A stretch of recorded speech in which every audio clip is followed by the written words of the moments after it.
안녕하세요. 오늘은 무라카미 하루키의 고양이를 버리다입니다.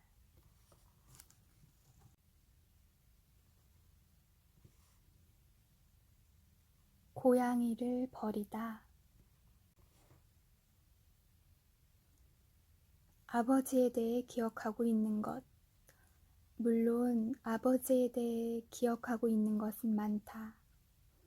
아무렴 이 세상에 태어나 18살에 집을 떠날 때까지 아버지와 아들로 그렇게 넓지 않은 집에서 한 지붕 아래에서 당연한 일로서 매일 함께 살았으니까 나와 아버지 사이에는 세상 대부분의 부자 관계가 그렇듯 즐거운 일도 있었고 그다지 유쾌하지 않은 일도 있었다.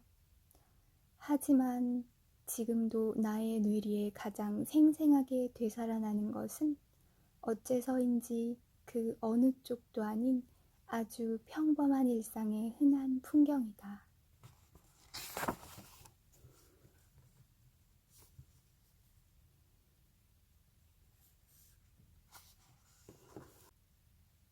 예를 들면 이런 일이 있었다. 우리가 슈쿠가와시에 살던 무렵 고양이 한 마리를 버리러 해변에 간 적이 있다. 새끼 고양이가 아니라 이미 다 자란 암고양이였다. 왜 그렇게 큰 고양이를 버리러 갔는지는 잘 기억나지 않는다. 우리가 살던 집은 마당이 있는 단독 주택이었으나 고양이를 키울 정도의 공간은 충분히 있었기 때문이다. 어쩌면 부모님은 우리 집에 눌러 사는 고양이의 배가 불러오자 새끼들까지 보살필 수는 없다고 생각했는지도 모른다. 하지만 그 부분의 기억은 분명치 않다. 아무튼 당시에 고양이를 버리는 것은 지금에 비하면 비교적 일상적인 일이었고 딱히 사람들에게 손가락질 당할 행위는 아니었다.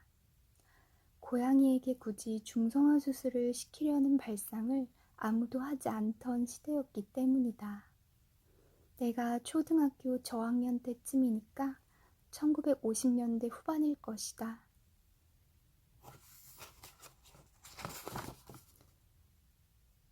우리 집 근처에는 전쟁 중에 미군의 폭격을 받아 폐허가 된 은행 건물이 있었다. 전쟁의 상흔이 여전히 남아있던 시대다. 아무튼 아버지와 나는 어느 여름날 오후에 그 암고양이를 버리러 해변에 갔다.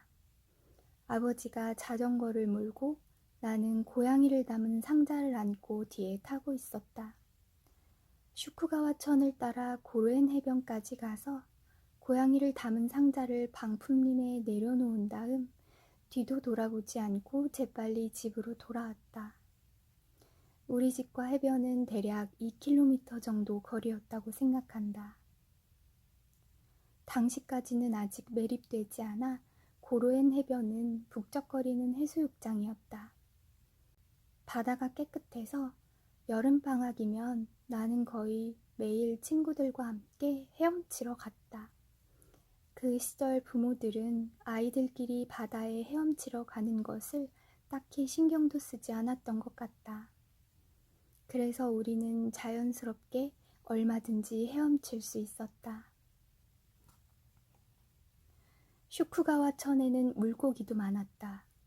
하구에서 굵은 장어 한 마리를 잡은 적도 있다. 아버지와 나는 고로엔 해변에 고양이를 내려놓고 안녕이라 말하고는 자전거를 타고 집으로 돌아왔다. 그리고 자전거에서 내려 불쌍하지만 어쩔 수 없었어 하는 기분으로 현관문을 드르륵 열었는데 조금 전에 버리고 온 고양이가 야옹 하면서 꼬리를 세우고 살갑게 우리를 맞았다. 우리보다 앞서 집에 돌아와 있었던 것이다. 어떻게 그렇게 빨리 돌아올 수 있었는지 나는 도무지 이해할 수 없었다. 우리는 자전거를 타고 곧장 집으로 돌아왔기 때문이다. 아버지 역시 이해하지 못했다. 그래서 한참이나 둘이 아무 말을 못했다. 그때 아버지의 어리둥절해하던 얼굴을 지금도 잘 기억하고 있다. 하지만 그 어리둥절해하던 얼굴은 이내 감탄스럽다는 표정으로 변했고, 그리고 마지막에는 다소 안도한 듯한 얼굴로 결국 그 고양이를 계속 키우게 되었다. 이렇게까지 열심히 집으로 돌아왔으니 키우지 않을 수 없겠지 하는 체념의 심정으로 우리 집에는 언제나 고양이가 있었다. 우리는 그 고양이들과 사이좋게 잘 지냈다고 생각한다.